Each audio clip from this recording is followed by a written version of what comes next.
Camera on है सच्चू में. Want to do the recording in the intro, Steven? नहीं नहीं अभी अभी तो Yeah. Okay, welcome everybody. This is the Bitcoin Design Community Call number 53. Nailed that number this time. Yeah, so this we've been doing Twitter Spaces and Nostr Nests for a while now on the community calls, but we're back to Jitsi for this one because we wanted everyone to be able to look at some of the work that the Summer of Bitcoin students have been producing this summer. So, for context, for anyone who might be watching this later on YouTube or Bitcoin TV, the Summer of Bitcoin is basically a program to get to help college students get involved in Bitcoin open source software. It kind of helps both sides of that. Helps students get experience, like kind of working experience, and then helps open source projects find new contributors. So many Bitcoin projects participate. The Bitcoin design community is no different. Mo and myself have been mentoring this summer. We've got two students here, Satyam and Tanishka, and since the program is drawing to its close for 2023, we're going to let them present their work in front of the community and talk about what they've been working on. And yeah, so without further ado, I'll turn it over to Satyam to start us off. So yeah, hello. I'll just share my screen if and let me know if my screen is visible to you all. Sounds good. I can see it. Okay. So I'll be presenting my work, which I did under Summer of Bitcoin. The project on which I was contributing is to create. It's a UX project to create experience for people with visual disability, so that they can, use Lightning wallets. Uh, I'll move over to the slides. Uh, who is Satyam? Like who I am? I'm a fourth year undergrad student here in India. Uh, I'm doing my electronics and communication engineering, and I'm in the final year. By profession, I'm a UX designer, and I've been contributing to UX projects and product design from past 3 years. So let's go.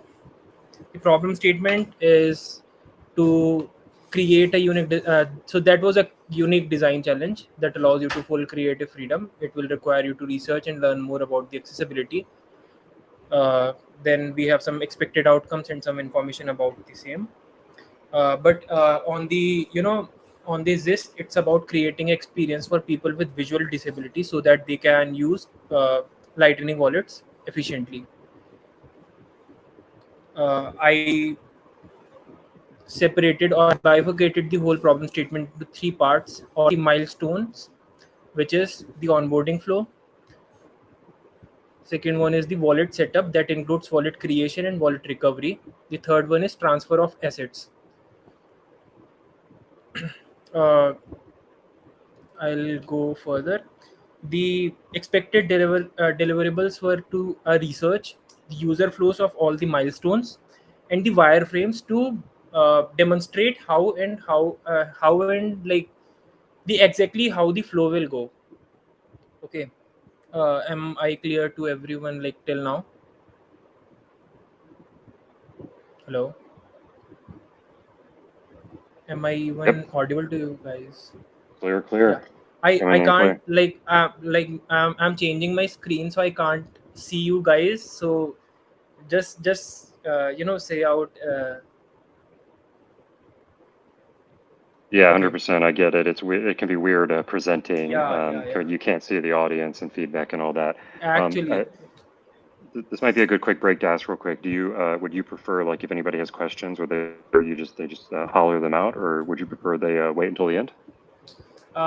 like I will prefer the whole presentation to be like a discussion, not like monotonously I'm speaking and you guys just listening like a webinar. I would like it to be like a discussion, wherein in case you have any query you can just ask me and we can discuss around it. Sweet, sounds good. You heard them. Okay. So what I did, how I did, since this was pretty unique thing because we are dealing with people who are visually disabled. So if I consider any design project which a general user UX designer does, the the amount or the subset of uh, blind people is what people generally don't give much attention to. And when I started working on this project, that was the exact first thing which I discovered. Because when I was doing so like when I started my work, I just went into Google and searched like if there are people who did something related to this particular problem statement, or in general, like not related to Bitcoin, but in general, if someone has done any work to create something very exclusive to visually blind people. But there weren't much resources on this problem statement. So the boilerplate with which I was thinking to start was not even there. So I had to start from the scratch. Okay, because you yourself will agree, like people are like there aren't much designers who very exclusively consider that particular crowd, because at the end that particular number is very small. But if I zoom out a little bit and see the broader picture, there are a lot of like only with people with visual 1 out of 5 person has some kind of visual disability. So you can imagine how much bigger the number is. So I had to start with very very scratch with this project. Bitcoin design guide was the go through thing which I did to understand what lightning wallets are, what Bitcoin is, and what working at Bitcoin, what are the things which I need to consider while designing something for Bitcoin. Bitcoin design guide, very well documented place where I did gave a considerable amount of time reading it. Then also, like while researching, I also looked at the daily spending wallet. I'm not sure Christopher is there, but huge thanks to Christopher to create something, some like he has this daily spending wallet Figma community file, very detailed, and it straight up gave me the whole broader picture of what wallets are, how user flows are, like how user is interacting with different screens. Like that was a very good thing which I saw. Meanwhile, I'll also switch between the screens to go through what I did exactly. uh, so I think let's move toward Fig Jam. The whole project which uh, I distribute, or I bifurcated the whole project into three things. First is onboarding, the how will the user onboard into the app. Second thing is wallet setup, that includes wallet creation and wallet recovery. And the third thing is the fund transfer, how will the user transfers his fund to someone else. The problem here is the bit like we have different challenges at different steps. For example, while transferring fund, if I'm considering a blind person, he's not able to judge where the barcode is, and how will he scan the barcode. So they were some of the problems which were there. I'll go one by one into each problem and we'll discuss it out. Okay. And also, in case you want the very detailed file of each of these flows, I'll post a link into the accessibility channel of the document which I was maintaining, containing all the design decisions and all the things which I did. Also, in the whole project, I would like to thank the blind Bitcoiner, uh, whom I found through Christopher only, and he's been very helpful to me in the whole research project. He's actually 100% blind, and he helped me in various, finding some problems which I, as a visually abled guy, wasn't able to do. So huge thanks to him as well. Going to the onboarding flow. Uh, uh, these user flows are very specific to daily spending wallets, so I picked them up from daily spending wallets, but I am not confined to daily spending wallet design or user flows. I have looked at different wallets. For example, we have Breeze wallet, we have Phoenix wallet, we have Blue wallet, the wallet of Satoshi, if I'm naming it right. So they were some of the wallets which I consider while my researching and did wallet analysis on. Wallet analysis is also there, but we'll just first of all I'll just go with the user flows of daily spending wallet, then wallet analysis, and the accessibility onboarding flows, accessibility wallet setups, and accessibility transaction flows. Okay. Am I clear, like, till now, or is there anything you want to ask? Hello. All clear to me. Yep. So the typical onboarding flow in daily spending wallet is the app opens. As soon as the app opens, you are greeted with the welcome screen, which asks you two things: either to create a wallet or to recover a wallet. Once you tap on the create wallet, the confirmation screen is there, which tells like you are creating a wallet, and you will have to save your passphrase, and you will not be able to recover wallet in case you misplace it. On the next screen, we have the wallet backup, which gives us the option to back it up on iCloud or Google Drive, or I can either skip it as well. In case I skip it, I will be greeted with the passphrase. Passphrase is nothing but a pin to open the app, or Face ID is also there in the option. Then we have the option to fund the wallet, or we can either receive or buy, or we can completely skip these steps as well. As soon as we complete this particular step, we are on the home page. This is the very basic daily spending wallet onboarding flow. Okay. If I go to the wallet setup, we have two things: either to create a wallet or to recover a wallet. In case I go to create a wallet, I have a confirmation screen, with which after which I have the wallet backup screen, wherein I can back it up on my Google Drive or iCloud uh, based on my preference. In and this particular step I have already explained in the onboarding flow. For the wallet recovery, I can do two things: from a backup, which will check in the iCloud or Google Drive, or I can manually enter my seed phrase. Once this is there, it will search my wallet and tell me if the wallet is found or not found. If the wallet is not there, it will take me back to the wallet recovery. If it's there, it will take me to the home screen. Okay. First of all, let's talk to these two specific flows. Apart from analyzing these flows from daily spending wallet, I also went to different wallets, which were Blue Wallet, huh, which were Blue Wallet. I went through their onboarding flow. They were different from each other, but more or less like they were like shuffling of one step to another. They were like this only. For example, in case of Blue Wallet, I have nothing, no specific onboarding flow. I'll directly land on the wallet, and in case I want to import a wallet or to create a wallet, I can add it. uh, then I also went through Phoenix Wallet, which has a very diverse or very detailed onboarding of a user. This is what I would say. And also I tried Moon Wallet. uh, but what very specific thing which I saw there, the seed phrase. Wait, I'll take you there.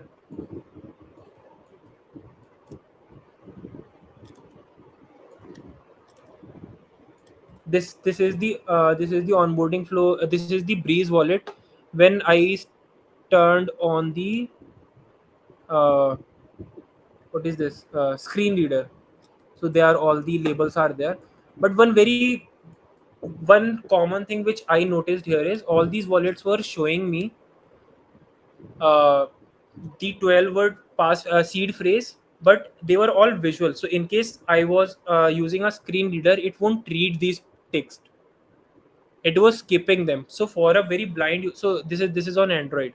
So if I am a blind person, I will not be able to recognize what my seed phrase is, and how will I save it. So that was a challenge for a blind person. So they were the things which I found out on these wallets. What I did is, so giving you a background, like before applying for this specific project, I have a friend who is visually blind. He's lost his like 90% of vision, and I saw him challenge. I saw his challenges into interacting technology. So that was the point when I, got the idea to do something for him.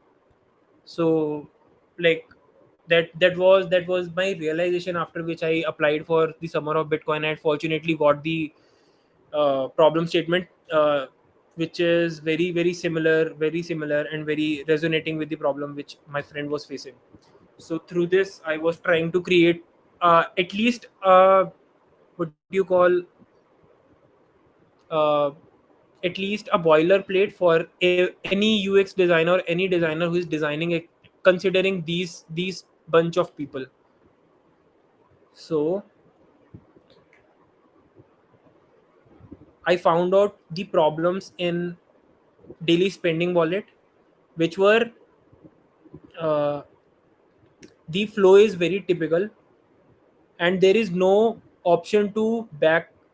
So yeah, on daily spending wallet, it's not showing me the seed phrase very directly, and it's telling me to, back it up rather. And in case I want to read my seed phrase, I'll have to go to accounts after going to the after completing my onboarding flow, and I'll have to manually save it, or for example I'll have to write it or something like that. So what I did in the very onboarding flow, because there was, so when once I'm designing very exclusively for a blind person, accessibility options should be there, and the touch points and the complexity of UI should be very minimal. So I created with these ideology the first user flow, wherein I gave, on the welcome screen of, I haven't gave any option to, set up the wallet. Instead, I gave a next, after telling what the app is and brief introduction about the app. On the next screen, it is a dedicated accessibility screen, wherein the user can change the talkback language, the talkback speed, or we will have the option for magnifier, high contrast, and screen zoom. So I'm considering two things here. The first thing is for very blind person who is completely blind. The other options are for the other masses of people who have some kind of visual disabilities, but their vision is there, so they can, interpret what's there on the screen. Then you have the option for the wallet creation, wherein you can create a wallet or recover a wallet creation and recover wallet. I'll come to them after this. And then the option to back the wallet up. If the user backs up the wallet, he will be there in the login screen. If he skips, he can also skip. But what I found the problem here is, this whole flow is very long. So at the end, we are minimizing the flow, at the same time creating the experience exclusive for the user. Then I did some couple of iteration, like moving blocks here and there, and at the end I created this flow. So first thing, while designing for someone who is visually disabled or who use accessibility settings, is labeled button, which is not. So that's a problem which is there on the developer side. So developers don't label buttons well. So in case the user is using any screen reader, he will not be able to access what button is what's there in the label of that button. So I very extensively labeled everything here, so that the any developer who's developing app should be able to, get the what label should get there on the specific button. So you can see here, you have the accessibility options. These are the wireframes, by the way. So yeah, you have the accessibility options. In case you go to accessibility options, here you can see the language only. But once we are designing for masses or general visually disabled people, we will have more options. I have some very innovative options here, which I'll come next. Then we have the option to set up the wallet, which will again give me a disclaimer screen which tells me what the Bitcoin is and what are the, problems which you might find in case you lost your seed phrase. And the Bitcoin wallet, or the any wallet you are using, is not responsible in case you lost your assets. Then you have the wallet setup screen. If you don't want to set up a wallet and still wants to access the app, to access what the app is about and how it properly functions, you have the continue to the app options. One thing which you will be noticing here is the touch points are very big. the accessibility option. So for example, the setup wallet is a primary button, the touch point here is very big as compared to the accessibility option, the continue to the app option. What I recognized here is once I am designing something specific for people on the UI principle, we tend to create hierarchies. But if we give 1 second and think, like, this guy is visually disabled, like he can't even see anything, he's blind, how will you create hierarchy for it? So on the broader sense, if I think about hierarchy, we have visual hierarchies are there. We do it with the the weight of the font, color, placing. These are major thing, but they are all visual cues. So someone who is not able to see has nothing to do with the hierarchy which we are doing. So what are the hierarchy which a person who is not seeing anything, what are the hierarchy for him? That was the term which I introduced to Mo as well.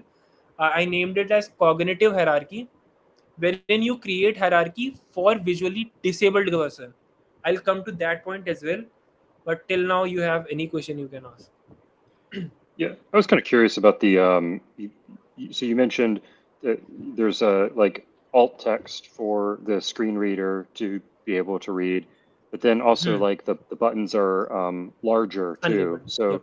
is the idea that the buttons are larger so that if there's like someone who like only has partial blindness, they can see the buttons easier? Because I guess I assumed that the for like the screen reader that that person would use like a voice to control their phone. Hmm. I guess So, I'm asking generally how does the user interact in this situation? hmm. I'll tell you. So this goes both ways. For example, if you see here, the text size is very big. So for Mhm. someone who has some partial vision, so we have person who can't focus on one specific things, who can't see very small things. So that particular masses of audience is covered here, since we have very big touch points and the text here is very big. Secondly, for someone when I'll tell you, when I am interacting on my Android phone, once I swipe, so I have to swipe left and swipe right to get the feedback what's there and what's the selection is there. Tell me if I'm correct or not. I think you said that's something on your Android phone. Yep. I don't know. I don't have use my Huh. Android phone every day. So I'll tell you. Uh, Consider this is my phone. Once I swipe here, it will the screen reader will tell me what's the selection. My Got idea it. behind this is, see how big this button is, how Hmm. we on the UI. So for a general UI design, how will we Hmm. distinguish a primary and a secondary button? By color, Yeah, or usually by for usually with color? well, I mean but usually for for yeah people who can see. but for someone who is not able to Hmm. properly interpret color, for someone who is visually color blind, how will you create a primary and a secondary button? That one particular thing is there to these use the stroked thing. But if I consider at the same time person who is not able to focus on very very small things, very very small details on the screen, he will not be able to interpret what's there. Got it. And, and In so these cases, the size is creating hierarchy. gotcha. At the So same time, yes, yes. I just want to make sure I understood what you're saying. You were talking about swiping on the phone. Are you saying that like so you basically swipe across the phone and then that basically then it'll read out to you this is what you just touched? Okay, I'll tell you. If I turn on the accessibility settings on my phone, okay, Hmm. we have two ways to interact. Either I can do swipe right, swipe left. So the app will start from the very top left selection. Once I do swipe right, it will go to the next selection. Okay, and at the same time, it will tell me what this selected is. Okay, this is the first interaction which a blind person will do using the accessibility settings. Okay, second possible interaction is if it touches somewhere, the screen reader will tell me what's what's the actual thing which he touched, and if he want to make the selection, he will have to double tap there. Okay, this is the general thing, like how someone will select anything on the screen. Got it. Got Okay. it. Ab, tell me, on this screen, consider, so a primary button is what which we want the maximum probability to be tapped. Okay. In this screen, among these three buttons, tell me which button is there who has the maximum probability of being tapped, who with a person who is visually blind. That would be the The setup one who wallet. is the setup wallet. Yeah. So this is a primary button for a blind person. Mm, I see. It's very interesting. Now, Sorry, Satyam. I've never seen such a yeah, yeah. design decision before that you make it so prominent like this. We will have to test that whole, uh, the ideology of cognitive hierarchy Mm-hmm. to make it foolproof. Like this is the exact thing which will work. I think Yashraj raised his hand. Did you have a question, Yashraj? Um, yeah. Hi everyone. I think I kind of forgot what my question was because Satyam like said something after that, and I like began like Oh my thinking God, about you're it. so funny. Yeah, that happens to me all the time. So, uh, I'll let him continue, and if and when I remember the question, I'll ask it. Okay. So that was the concept of, cognitive hierarchy to create hierarchy for someone who is visually disabled. Okay, you getting my point. Yep, I got it now. Thank you. Yeah.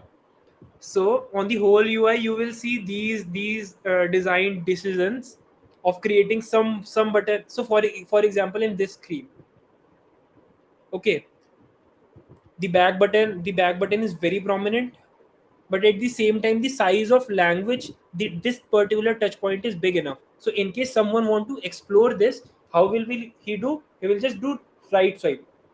So the screen reader will make selection one after one, something like this. Satyam. How is the size of the buttons impacting the cognitive hierarchy for a user who cannot see at all? Okay, for a person who cannot see at all, so consider me a guy who is blind. Okay, I have this screen on my phone. Okay, if I am exploring this particular screen, I'm tapping here and there or using right swipe and left swipe. In case of right swipe and left swipe, once the selection is there, I get a haptic feedback. Okay, this haptic feedback is another thing which comes in the cognitive hierarchy theory which I created, wherein a primary button will have a very strong vibration as compared to a secondary button.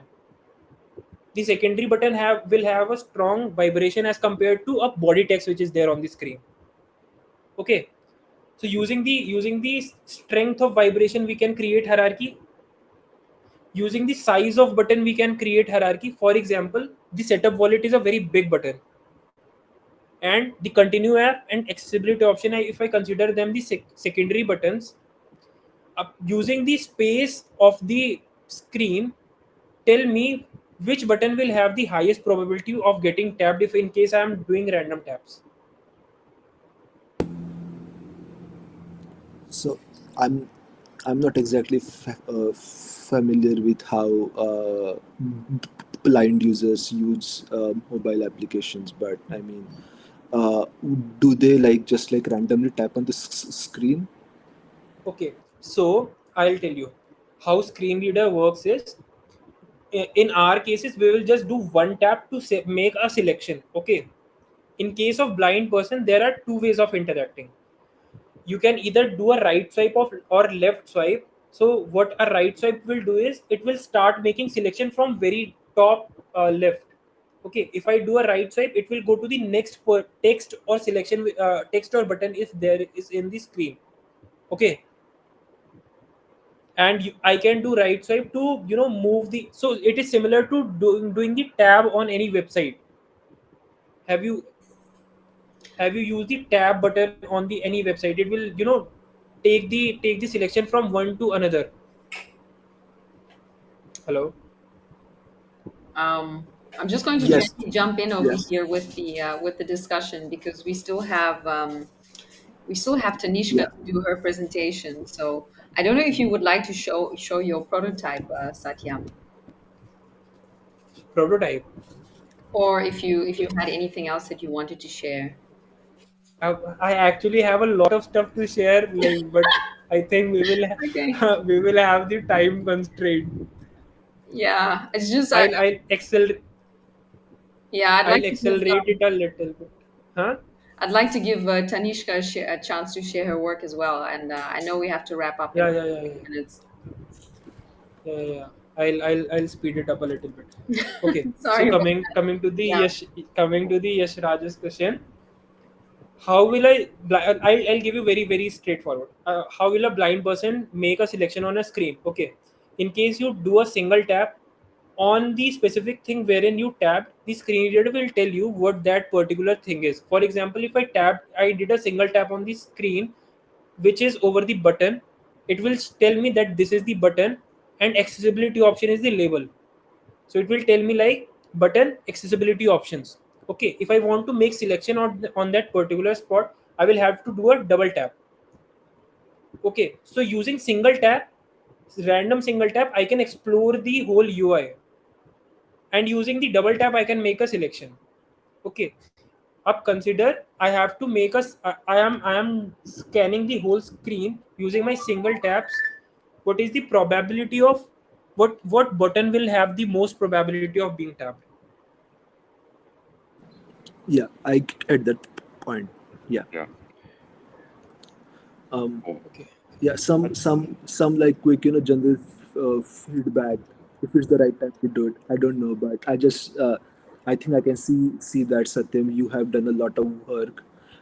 It seems pretty interesting. Uh, I can also see that this concept of like a cognitive hierarchy is also something quite interesting. I think a lot of it might have been explored like by accessibility leaders like Apple and some other companies, but it is certainly an interesting concept, and I'm excited to see the rest of the work that you have done. Um, just a quick bit of like suggestion from my side would be that uh, it would have been great to like have a more organized presentation so you could quickly take us through what you have done, and that would have been something that would have been really useful for us, and especially somebody like me who does not have a lot of context, and so like I establish do the have context created quickly. I I do have Yeah. created a presentation, but meanwhile the presentation I'm hopping into the actual file to explain it better. yeah. I So I could think. So I was just going to say, I think it would be good, just in the interest of time, it'd be great to like go ahead and look at the prototype a little bit, and it might be a sort of thing. I think it's a great discussion. We could do is like start a thread here in the Discord channel, or maybe take it into the accessibility channel to kind of keep discussing this. But yeah, and it'd probably good to just look at your, whatever else you want to show off real quick, and then you could also put a link to the Figma if you wanted, so that people could, explore it sure, in sure, more sure, detail. sure. Okay. After the Thanks. onboarding flow, we'll move into this wallet creation thing. On the wallet creation part, what the problem which we have is to how securely we can uh, tell we can deliver the seed phrase to the user. Okay, so we cannot straight up use the screen reader to read aloud that his seed phrase. So we have three options here to securely transfer the seed phrase to the user. We again have a concept of braille, uh, flat screen simulation for braille simulation for flat screen. uh, we can do a discussion on it. If I start into this, we will have, I'll show it on the wireframes part. Okay. We have the option wherein the user will be prompted to use a Bluetooth headphone or any kind of headphone, and he will agree that only he is the only person who is listening to the seed phrase, and he can listen securely the seed phrases on his headphones. He can repeat that and secure that as per his convenience. Another thing which we can do is we have the .brf file or Braille readable file, which the user can download and get the Braille printed copy of its seed phrase.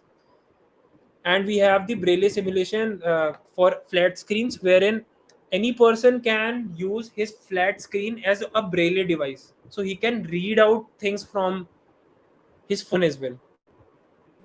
I'm just going to interrupt again. Satyam, I think maybe it would be an idea that we continue the discussion on Discord and move over to uh, Tanishka's presentation because we have just 15 minutes left. So, just to be a little bit fair in terms this of the presentation time. So, Tanishka, I don't know if you'd like to start I your presentation. I thought this meeting is of 2 hours.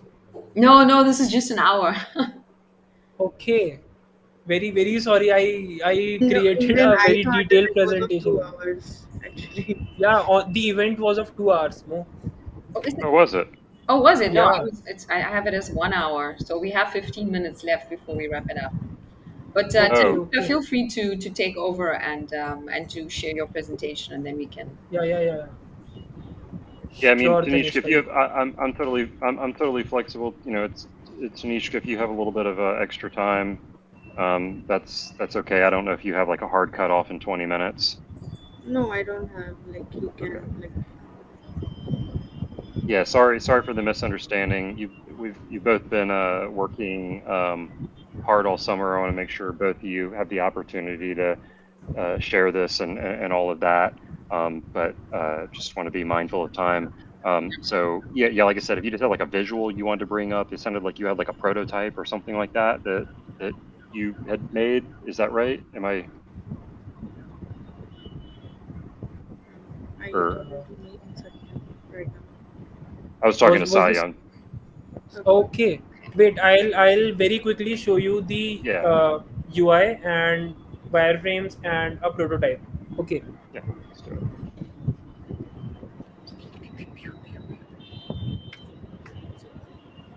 Let me know if my screen is visible to you. Yes. Yes. Okay. I'll go with the wireframes and then the UI. I already have explained the wireframes of onboarding thing.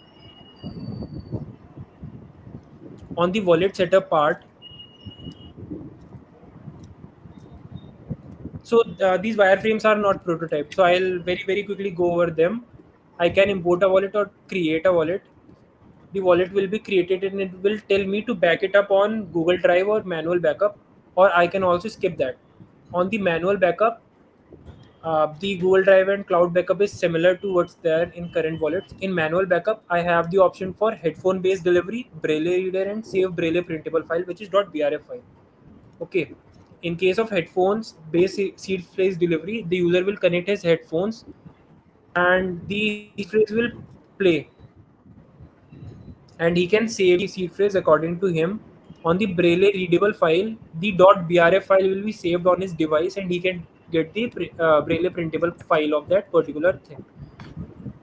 The Braille simulator thing is it is through this he can read out the his seed phrase in Braille. So this will target through haptics. So user will use his finger to read these particular things. Okay, these were the things. I'll go to the high fidelity designs. For this part, I named it as Bit Wallet. Around that, I created some very generic design system around it, and I'll just straight up move to the screens.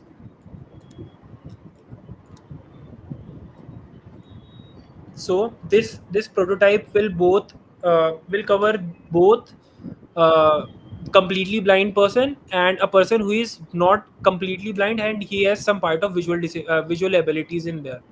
So on the very first screen, he has the option for accessibility settings or set up a wallet. Uh, on the accessibility settings, he have the option for high contrast mode, which is there for someone for blind persons. He can increase or decrease the font size. He can turn off the animations. Blind mode is there, with which if a complete blind person is there, he can turn it on and the screen will turn black. And at the same, like he can interact with the screen, and at the same time it will save the power as well. Fast mode is there, in which the talkback speed will increase, so they can turn it on and off. Then they can go to wallet setup. We have very big font telling what exact thing is this and what it does. User can create a wallet or recover a wallet. These user flows will remain the same. If the user creates a wallet, he has the disclaimer screen and the wallet will be created, and he can back it up or directly go to the app as well. If they do some backup, it will be done and he'll directly be on the login screen, the home screen. The home screen is very cluttered free, has no, it don't have a lot of options. I suggested a way of gesture based controls, but we'll have to test it out more to get it there. That is why I haven't picked it here, used these tab based icons here. Instead we have the receive and send. We are not using QR codes here. Instead we are using an NFC, a near field communication, wherein if you use, so it is very similar to tap and pay. You can just tap and the payment, so basically using scanning barcode, the payment address is delivered to the other person, and using tap and pay the same action will be there, but we will not have the option for barcode. In case we want to barcode, we can use show QR code, and we can also copy the address. One major problem which is there was, in case a blind person is using and he have to pick some uh, image from his gallery, which is which is a barcode. How will he do? So the option we have here is he can anyway share the barcode app, and on the share screen we will have the option of our wallet. We have two options. We can also use the bit wallet name here, or we can use send sets if we want to send satoshis. So this is a very clear label here. In case, so the user, if in case the user taps here, he will be directly gone to the receive screen of the app. So this was very very broad. If I had to explain my whole project in very very quickly, that was it. I also have created a very small design system around it, in which we have typography, we have colors, we have icons, and we have a very basic toggle which I used here and there. We have Amazing stuff, buttons. Satyam. We'll save the questions. Really, really good job. Yeah, We'll save the thank you. questions for Discord. But Hmm. he's been working so hard away at it, and it's been such a privilege to watch him do his research and produce this work. We'll save the questions for Satyam's in for the accessibility channel. Tanishka, feel free to take the Yeah. floor. Yeah, make sure you post like a Figma link or something like that, so that people can I'll go inspect share it. all these links on the accessibility channels, Stephen. Awesome. Thanks so much.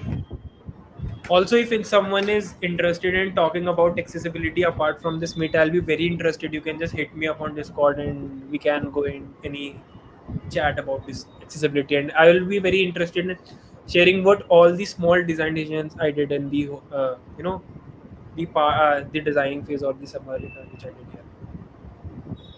Yeah, Awesome. sure. You can also, share your, all of your knowledge in parts in blogging, maybe, because Yeah, you have yeah, done sure. so much of it, and like you have so much to share at the same time. So Yep. I'll start Awesome. It's all sharing this. yours.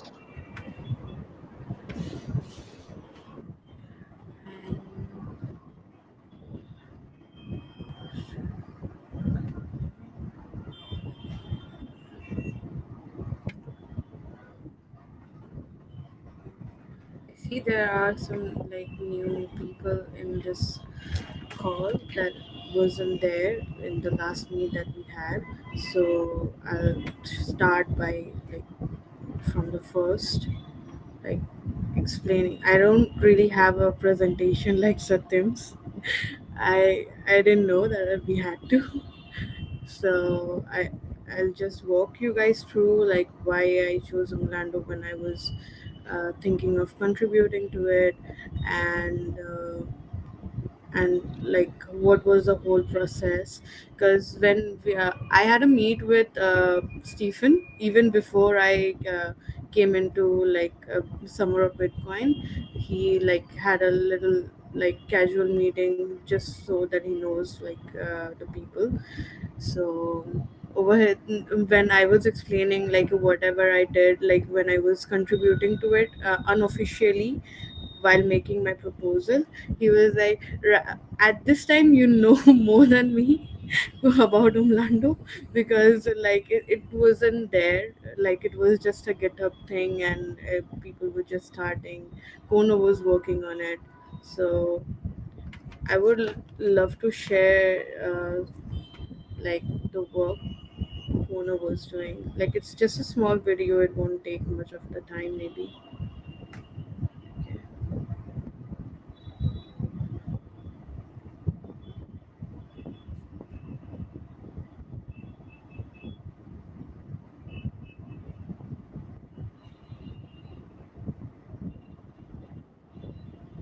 I don't think that you guys can hear it, so I'll just post.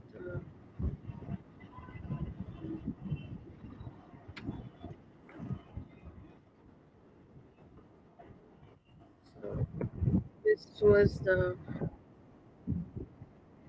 UI and things that Ono was working when like he started working on Umlando.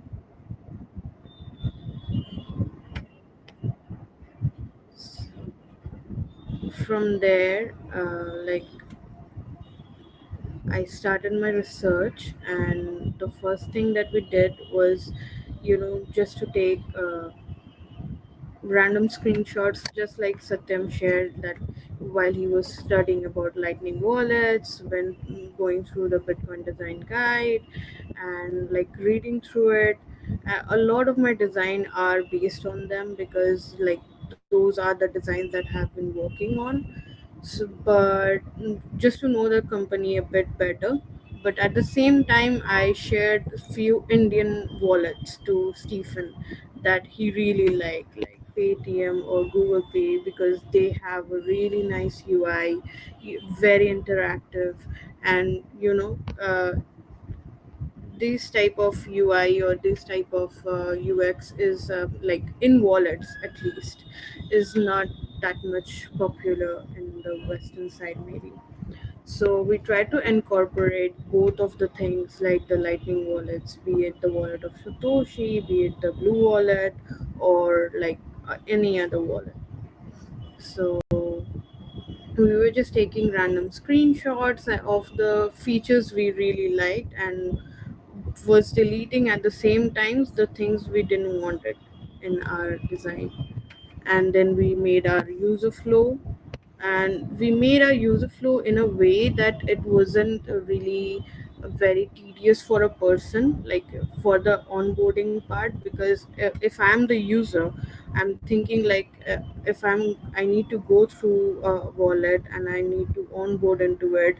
So if the process of the onboarding is really difficult, I'm going to delete it for sure. Okay, so like I'm going to delete it and I'm going to like download a new wallet or something. So we are keeping the onboarding really simple. Like if you don't like I'm going to share the file now. Like these are the disclaimers that you get through and everything. So security feature, if you don't want, do this later. And if you did click any cloud or something, then okay, continue. If you don't want to improve the security right now when you're want to onboard or something, do this later, and so on. Like you have an option to do things later on. Okay, and you can start with using your like UI or like your app, your wallet. So we have also like the inbuilt filter and search sections, so that you can search transaction by their name, so that you can see all the transaction history by that name, or you can just see like if there is any pending, or if there is any like receive, or if by date range or something, like if you just want to keep a count of your balance. And you will get the things that you put in your filter. Like over here I put like successful, the status was successful, it was sent, it was in June 23, then what are the transaction that I made. So these are here.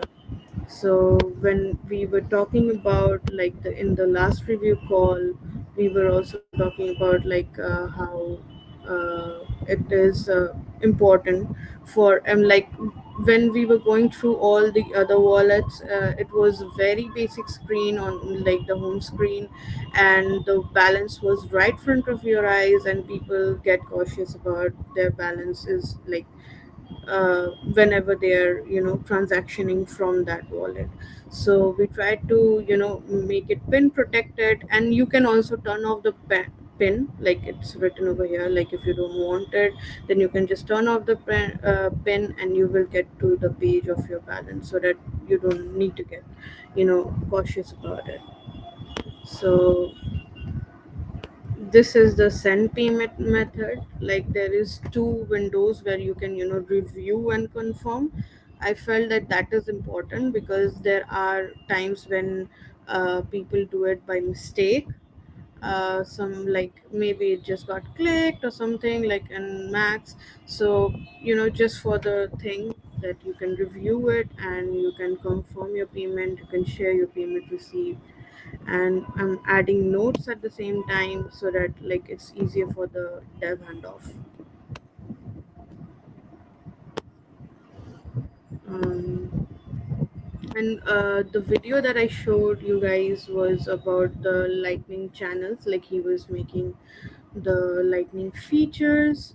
So when Konos was making the lightning features, it was under the setting. So I just thought that it shouldn't be under the setting, like because it's a lightning feature, so it's not related to it. So I put the settings and the lightning features under the profile itself, because the profile doesn't really kind of have much when you're using a wallet. So it can have setting and lightning and FAQ, etc.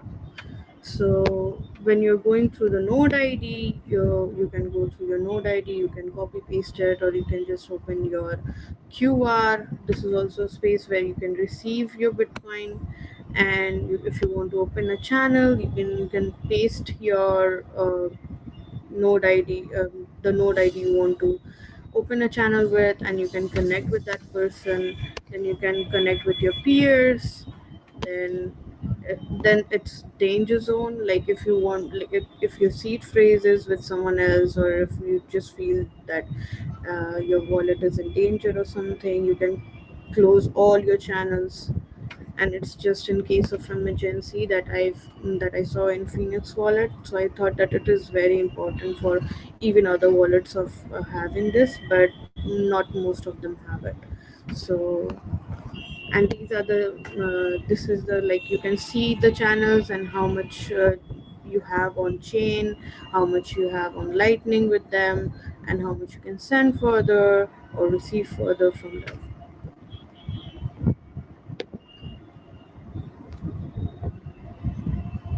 Might be worth talking a little bit about, the kind of like the node management screen and kind of how it's like you have almost like the like this advanced section that's kind of tucked away. And I remember at the beginning of the process, I was kind of pushing you to like no, just to, hide everything from the user. Don't, don't make everything automated for them. Don't give this like these complicated node management features. And but I know you wanted to keep a lot of these node management features in there, and I believe you were saying it had something to do with the that this kind of like providing transparency to the user. Do you think you could Yeah, maybe cover that? I think actually, people might find we that were interesting. yeah, we were talking about this learn lightning feature and everything, the node management feature that he's talking about right now was actually that I wanted everything to be a bit transparent. Like people should know a bit about lightning, a bit about Bitcoin, because whenever we like when I was using the lightning wallets and I was like making myself comfortable with them, I felt like I don't know what's happening. And like even when I was interviewing other people to use it and like getting people's point of view about it, like the time it's loading or the time when your money is going or something, it's very, people do get very anxious, like what is it, what is it going to happen and everything. So it's very difficult to deal with that when you don't know what's happening. So this is the like learn lightning feature, like you just click it and you get to the Bitcoin design guide page, and then people can educate themselves, and it's optional. Like if you don't want to learn about lightning, it's that's fine, because I'll show you the yeah user personas. So one of our user persona is very basic, like he's a traditional business person. He doesn't know much. He's from like the whole third world country. He doesn't know much about lightning. And we also talked about, like I and Stephen also talked about, like what was his problem that he faced with the fiat currency, like what did bank do that he is switching from bank to like cryptocurrency, which is also digital cash. So we also discussed about it. We had threads on it, like in India, demonetization, and when you are when you are a businessman, if you have a work of export import, there is a inflation, there is a recession everywhere. So the value of USD and the value of INR is changing all the time. But when you are using Bitcoin, Bitcoin is of the same value for everybody. So it even if it's fluctuating for everyone. So it's not much of a heat. So when we talk about the mindset of this person, when we talk about the values and expectations of this person, that this person is expecting from the wallet, and also like what are the wallets that he has been using till now, and what are the features that we need to maintain to this wallet also, so that it's not very different or very difficult for him to understand it. Like okay, it's just a bit different from the UI, just a bit different from the design, but it's actually the same thing. It's not very difficult to use.